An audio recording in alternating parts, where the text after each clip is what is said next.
Hi boys and girls, this is Mrs. Warren. I had read chapter 3 of All the Lovely Bad Ones, and so now I'm going to go ahead and do chapter 3 for Deep, Dark, and Dangerous.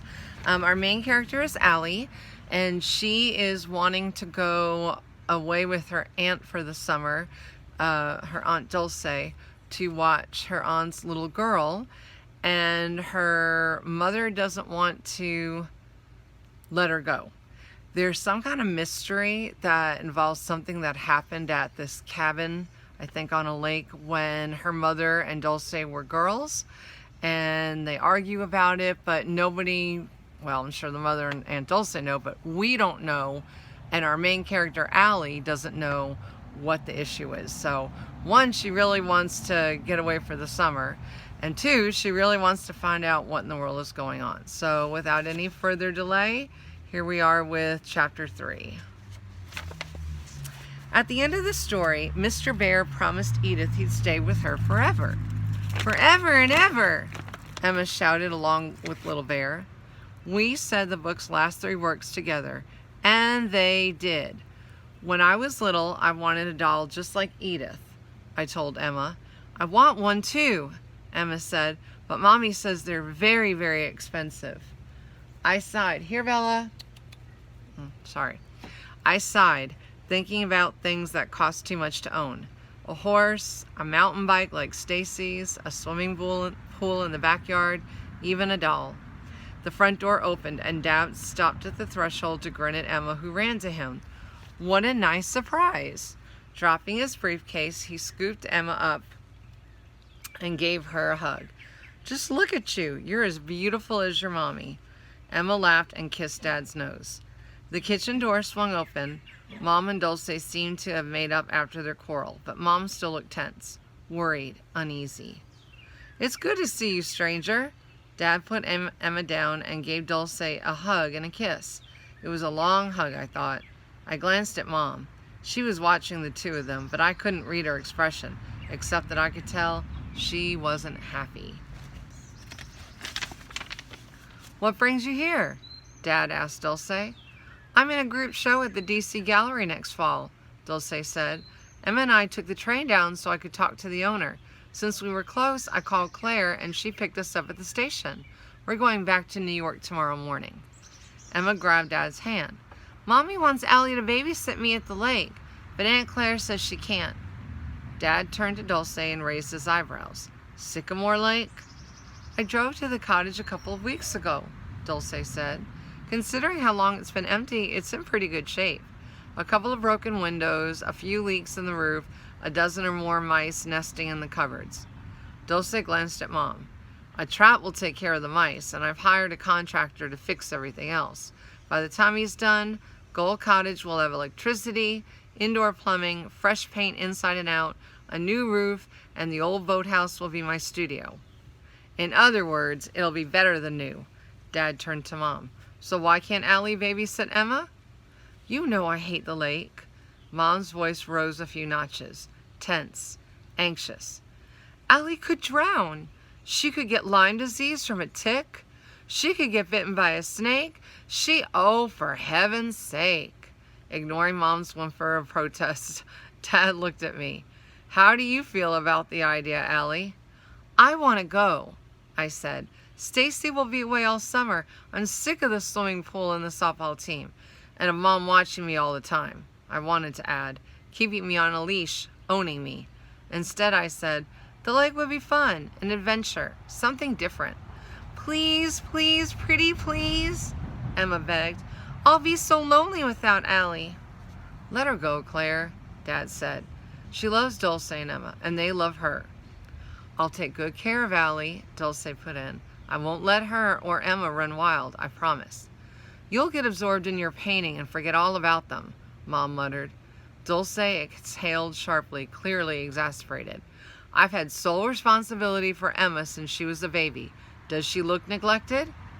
The argument went on during dinner, which made it hard to enjoy. The pasta topped with Dulce's special marinara sauce, concocted from her ex-husband's Italian grandmother's recipe. It's the only good thing I ever got from that man, Dulce said. Besides Emma, of course. Dad laughed and Mom allowed herself to smile, and then they returned to the argument. Round and round they went, saying the same things over and over again. Mom refused to give in. I was too young to leave home for a whole summer, too young to be responsible for Emma. At the end of the meal, Dad laid his fork and knife on his plate and said, "I've heard enough. Allie's a sensible, responsible girl. There's absolutely no reason why she shouldn't spend the summer at the lake." Mom put her coffee down and stared at him, obviously shocked. "Pete, please!" Whatever she was about to say was drowned out by Emma's shout of joy. "Hooray! Hooray!" She jumped up from the table and ran to hug Dad. "Thank you, Uncle Pete! Thank you!" I looked at Mom uneasily, taking in the defeated slump of her shoulders. "Say it's okay," I begged. "Say I can go and you won't be mad, or hurt, or betrayed, or worried."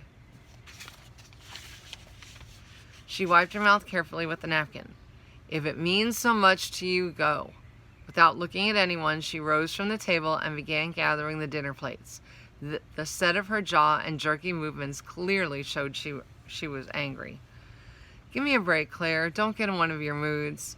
Dulce picked up a few glasses and followed Mom into the kitchen. Carrying the serving bowls, I trailed after them with Emma close behind, clasping a fistful of spoons and forks. She handed them to Mom, then ran off to the living room.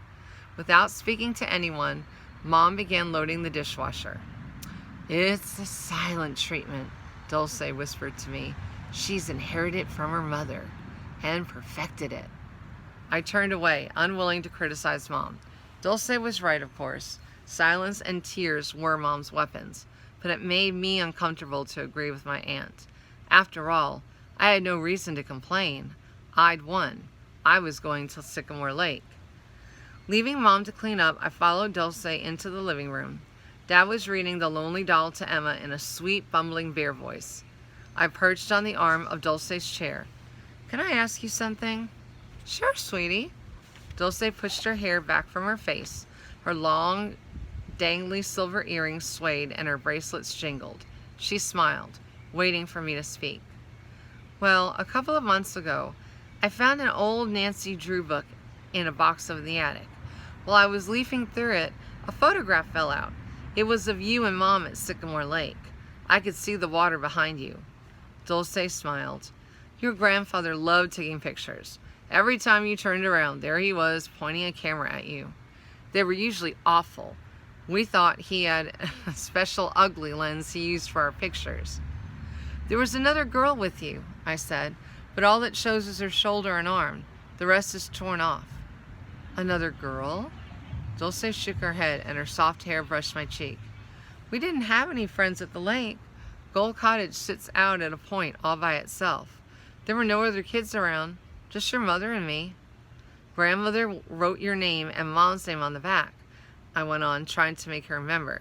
"She wrote the girl's name too, but only the first letter is still there. T." "T?" An odd look crossed Dulce's face. "Did you ask your mother about the girl?" I told her I didn't remember." Mom stood in the doorway, her hands clasped, staring solemnly at her sister. "I don't remember either," Dulce said quickly. "What did you do with the picture, Mom? Maybe if Dulce saw it." "I threw it away. It was old, torn, faded." Without another word, she picked up the gardening book and began to read, her way of saying she was still in a bad mood. Before I could ask another question, Dulce scooped up Emma. "Time for bed." "But Uncle Pete is still reading about Edith and the bears," she said. "You know that story by heart, sweetheart." Ignoring Emma's protest, Dulce carted her off to a guest room. Dad turned on the TV to watch one of his favorite crime shows. It looked as if no more would be said about tea that night. Oh, and that is it. So the next time I read, we will be on chapter 4. All right, guys, you have a good rest of your day, and I will talk to you later. Bye-bye.